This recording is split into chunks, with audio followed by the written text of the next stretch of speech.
previously, Andrew, you had a great segue for us. You don't have too many other reasons to be up here anymore. We're not playing football anymore. We're getting ready to graduate in May here.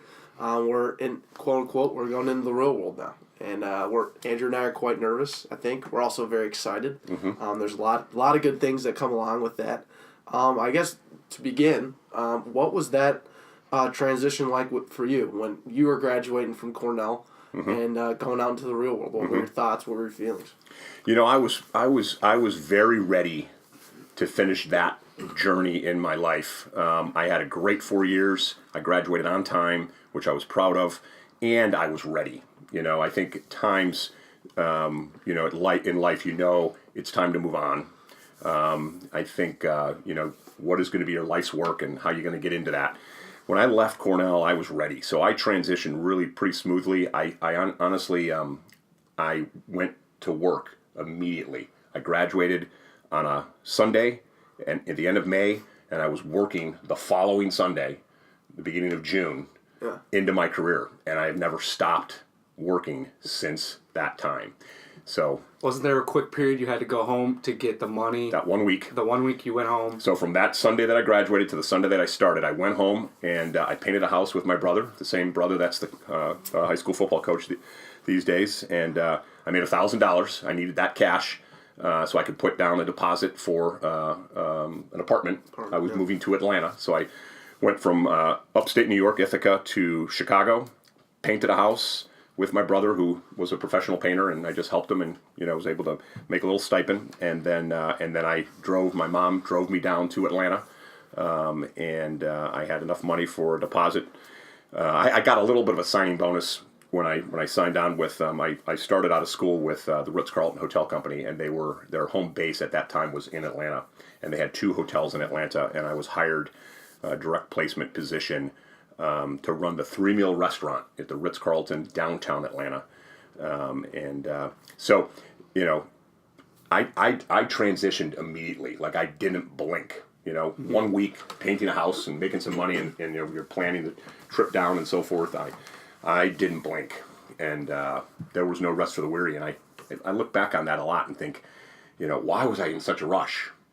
And I think it was because I just was ready. I was ready to start making a living. I was ready to work.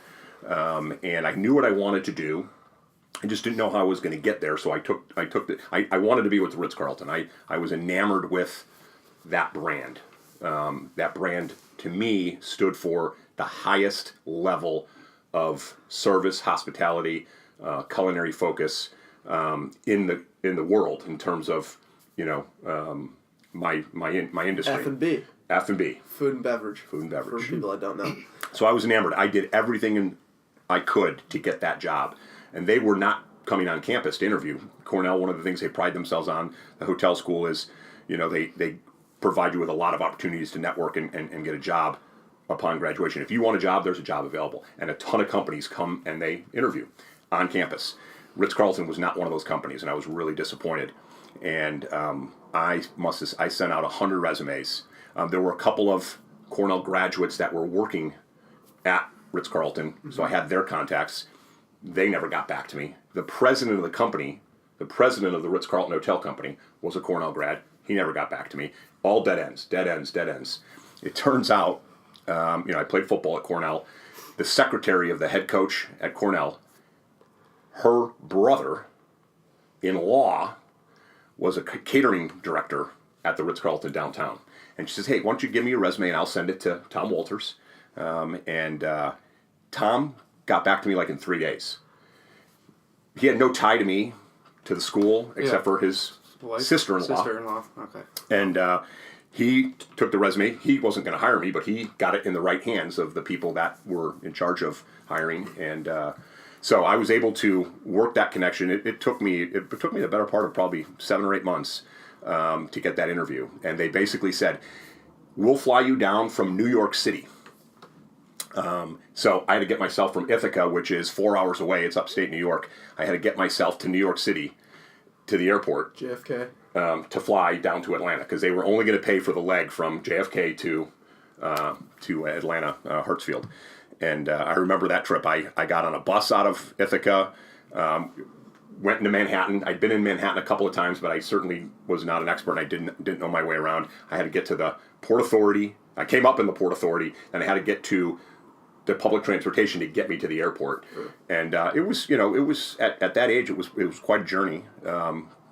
Probably 3 or 4 exchanges between buses and trains and so forth. Yeah, Uber wasn't a thing back then. No Uber. I didn't have any money, and I don't know how much I shared with my parents at the time, but I was just hell bent on getting any position I could, my foot in the door with the Ritz-Carlton Hotel Company.